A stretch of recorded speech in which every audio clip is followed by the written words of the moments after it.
Hi, I'm Jeff. Today's project is going to be installing this Comfort Flame natural gas fireplace in an existing fireplace opening, converting it basically from a wood burner to a gas log.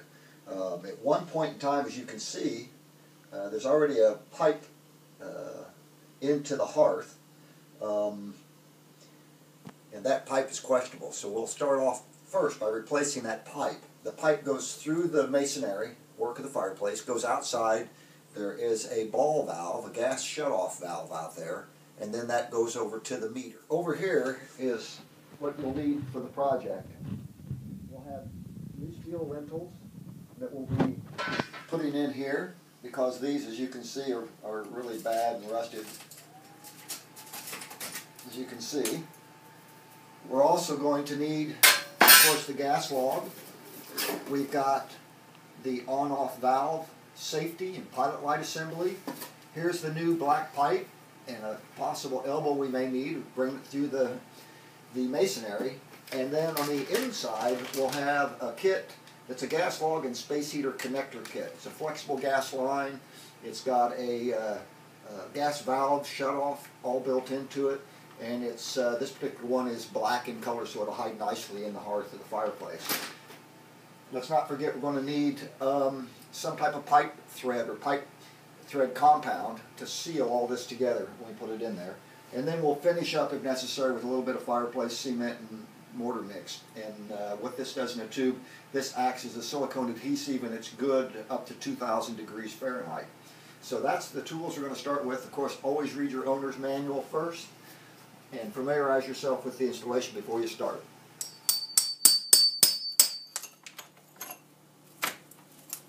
The old lintel is all rusted out, as you can see, so I'm going to put the new steel lintels in there and repair that. So it'll slide in there, and then I'll remortar this in. Okay, now this, as you'll see when I get it out here, we're going to replace this pipe. As you see, we're going to just kind of twist it and work on it. See, there's one of the reasons you want to replace it. There's a pinhole in it right there that had just rusted through, and that would create a gas leak right there. So here's the old pipe, and with a little luck, this is the new pipe. It's a little short. We may have to go get a longer one. This isn't quite going to be long enough. We're at the gas meter. This is where the gas comes in up out of the ground. As you can see, there's a shutoff here that they can lock it out.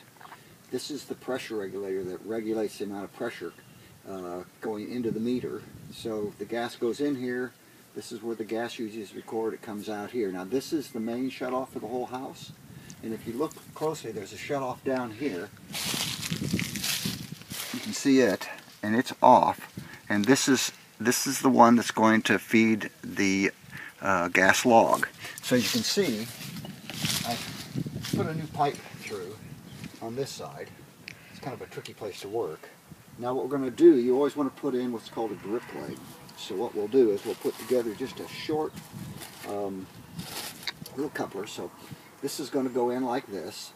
This is the gas coming in. This is the gas going out to the burner, to the log, and then we'll put a drip here. So if you get settlement or shavings or anything, it'll fall down into here rather than go in and plug the orifice on the inside. So what we'll do now is we're going to put pipe compound, Hardy seal, 455. We'll use it on the thread so we don't get any gas leaks. And we will, once we have it put together in the pressure, we'll check it for leaks. So we've got a little bit of this stuff, kind of pipe dopey stuff. Ooh, got a lot on there.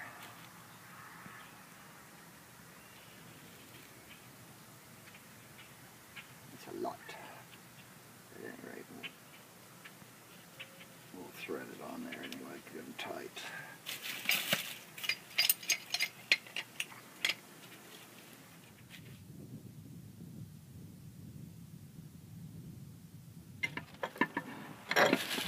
It's not just a tough place to work. I'm kind of messing with it now. Here.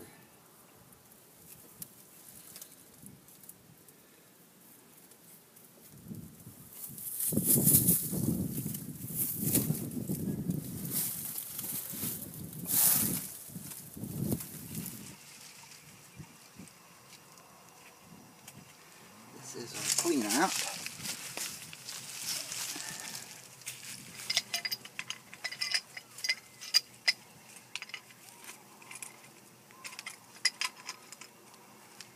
Okay, here's the new pipe coming in, and I put a 90-degree elbow on it. Now what we're going to do, this is the gas line and the inside shut-off, which code requires a shut-off inside and outside. So what we'll do is we'll put a short thimble between these two right here, and then we're ready to set our logs in.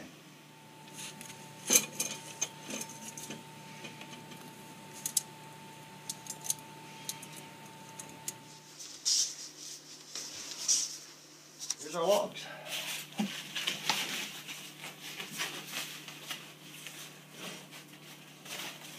A little hard to split, but should last a long time. So there's that one. And we've got several more here, as you can see.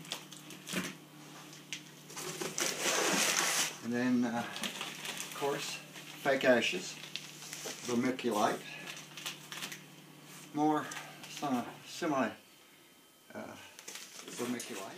The burner, both front and back.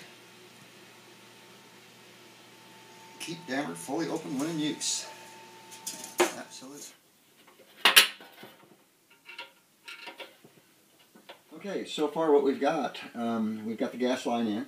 We've got an off here, an off valve, and then stainless steel flexible line, particularly for this, goes in. And then if you look close, you can see we have the igniter. That spark. Supposed to spark down there, and that's going to light the pilot. Alright, so the installation of the gas line is complete. So what we'll do now, we're going to check to make sure all the fittings are good and we have no gas leaks whatsoever. Already did this outside, turned on the gas at the meter, and then I checked all the fittings that we just put in to make sure they don't leak. And the easiest and the simplest way to do this is just a little bit of soap detergent and a little bit of water, and make just kind of a bubbly mess. And what'll happen is you put it on there. If there's any leaks whatsoever, it'll blow bubbles. There should be gas all the way to this valve on the bottom side. That line should be good. So what we'll do, we're just going to kind of test it all by reaching in and just dabbing soap around it like this. Now, these were pretty easy to get to. As you can see, there's no bubbles, which is good. The bubbles, of course, are the soap. But if you have a leak in either the gas, either propane or natural gas, you'll see it. It'll blow a bubble right up. So everything there looks pretty good. So we've lit the pilot. It took a few seconds to get all the air out of the gas line.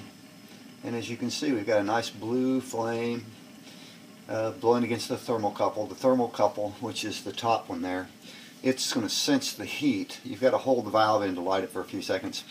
It's sending a signal back to the valve saying, yes, we have flame. So there, we've established our pilot now.